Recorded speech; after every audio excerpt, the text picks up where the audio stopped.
ये है एसईओ, यानी इसका पूरा नाम क्या है, सर्च इंजन ऑप्टिमाइजेशन। काम क्या करता है, किसी भी वीडियो को, किसी भी आर्टिकल को रैंक कराने का काम यही करता है।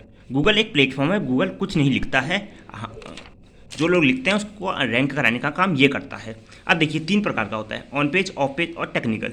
ऑन पेज में आप वेबसाइट की सेटिंग कर रहे हो, आप साइट मैप बना रहे हैं, तो ये आएगा ऑन पेज के अंदर। ऑफ पेज का मतलब है, और ये जो ऑफ पेज का, यदि किसी दूसरी वेबसाइट में आपने अपनी वेबसाइट का लिंक दे रखा है और आपकी वेबसाइट में वो आ रहा है, तो ये ऑफ पेज के अंदर आएगा।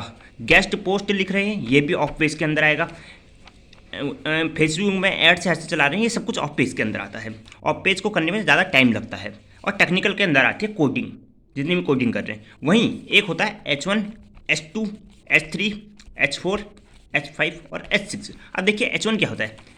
माना आप आर्टिकल लिख रहे हैं विकसित भारत पर, तो विकसित भारत एक मेन हेडिंग है, तो ये क्या कहते हैं, H1 के अंदर आएगी। उसके बाद जो हेडिंग आएगी वो H2 के अंदर आएगी। और जब तक कोई दूसरी हेडिंग नहीं आती है तब तक आप H3 का उपयोग नहीं करेंगे, ये H6 तक होता है। वहीं गूगल सर्च कंसोल में आपको अपनी वेबसाइट को ऐड करना होगा। जब तक आप गूगल सर्च कंसोल में अपनी वेबसाइट को ऐड नहीं करेंगे तब तक आपकी वेबसाइट गूगल में ऐड नहीं होगी। ये है of page SEO, on page SEO और टेक्निकल एसईओ।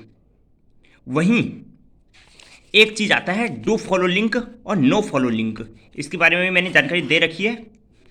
और